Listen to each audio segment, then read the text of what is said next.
A new study looking into what we're getting fed when we go to sit-down chain restaurants, that's out of Drexel University. They studied 2,600 menu items at 21 full-service restaurant chains. They found that when you go out to eat, you're eating about 2,000 calories in a meal. It's pretty stunning. 28 grams of saturated fat. To talk about how you're supposed to address this if you do enjoy going out, we're joined by Junior Wakefield. He's a personal trainer. Find him online at juniorwakefield.com. Junior, thank you for joining us on WYLS. Oh, appreciate it. Thank you. Junior, that is your first name. Do people ever get confused and try to figure out if you're a junior or how it works exactly? Oh, no. They know it's Junior, and yeah, Junior is my first name. In terms of your own background, how did you get into this whole field of being a physical trainer? Well, I was I've always worked out most of my life with playing football and playing other sports. And then during off times of playing football, I worked in the restaurant business. And working in the restaurant business was one of those things that was really kind of interesting, seeing certain things at that particular time of how they cook things and how they prep things and how they save things over for the next day, and how some of the specials were from leftovers from the day before. And it just really got me into wanting to stay healthy, especially with my eating. Right. I mean, when you're playing football, though, you probably use up so many calories. Do you really have to watch what you eat? Well, that is true. Being able to watch what I eat, especially while playing football. The problem is the coach would say, hey, you got to cut down to this weight, or you got to get here. And then working in the restaurant business, I wasn't making my weight that I was supposed to, which was really kind of tough. How old are you now? Oh, I'm in my 40s now. So, in terms of your diet, at what point in your life did you actually look at the way you eat and really take it seriously?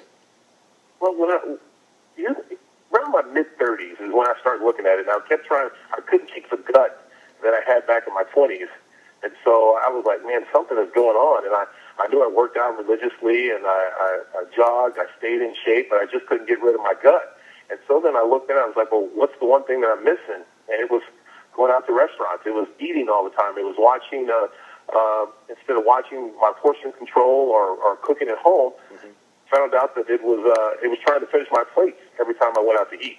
And now you said you worked in the restaurant industry, you saw what was happening there, but I mean, aren't they basically just serving us normal food? Is there anything different between what they're serving us and what we eat at home? Well, the way we prepare our foods at home is we may not add a little butter here, we might not add as much salt or pepper or any other spices, at home, so we can kind of control what we eat. When you go into the restaurant, they have to make things that are going to have a lot of flavor, that are going to have a lot of taste. And so with that being said, is you have to be able to watch what you eat when you're in the restaurant. In the restaurant, there's so many hidden calories, there's so many hidden saturated fats. People don't understand that, when sometimes you order a nice steak or you order a salmon dish, that there's hidden butters in there. I mean, there's butters, there's lemon butter, there's beurre blanc, there's white wine and butter, and butter and heavy salt and pepper are some of the things that makes the food taste a whole lot better in the restaurant. Yeah, well, they probably put more effort into it than we do at home many times. We just get some simple ingredients and throw them together. Do you go out and eat regularly yourself? Yes, I do. I take my wife out, and our friend Crystal, who goes with her, she likes to go out to restaurants. And what we do is when we go out to eat, is we always let the server know, take the butter off. No butter, no salt, no pepper. And what we do is we regulate it ourselves. And it's, one of the fads one of the things that I learned as a kid was I had to finish my plate. Well, times have changed. And so now you don't have to finish your plate. You can take half of it, put half of it to go, and finish it at a different time, or just be able to split something. Now, that's against any type of restaurant regulation, but it's about your health, which is the most important thing. You talk about no butter. Do you view that as an especially serious problem, eating a lot of butter? Well, it's not eating a lot of butter. It's the hidden butter that you don't know about. For example, sometimes if you order a steak, sometimes they drench it in butter to kind of get that brownish color, but also to be able to add more flavor to the steak. So throughout the process of cooking, they're going to brush butter on that steak continuously. So when you get the steak, even though it looks great on that plate, a lot of that flavor, that juice, has been helped from having butter added to it and having extra salt and extra pepper to it. What about salt, though? Hasn't there been new research showing that it's really not that bad for us? Well, salt, everything is pretty good as long as it's in moderation. So, you can have your salt, but salt is also going to absorb that water. So you're going to keep that water weight on with that salt. So one of the things about it is being able to just have everything in portion size and also being able to control it yourself. I guess it's, the study found that the typical average adult meal had 3,500 milligrams of sodium. I'm not really sure how much that is. Is that a lot? No, it's about taking the salt shaker and shaking it about 4 times on whatever it is that you order. Yeah, that does sound pretty excessive. In terms of your own health regimen, what do you typically do on a daily basis to stay healthy? But what I do is the first thing I do, my heaviest meal is probably in the morning.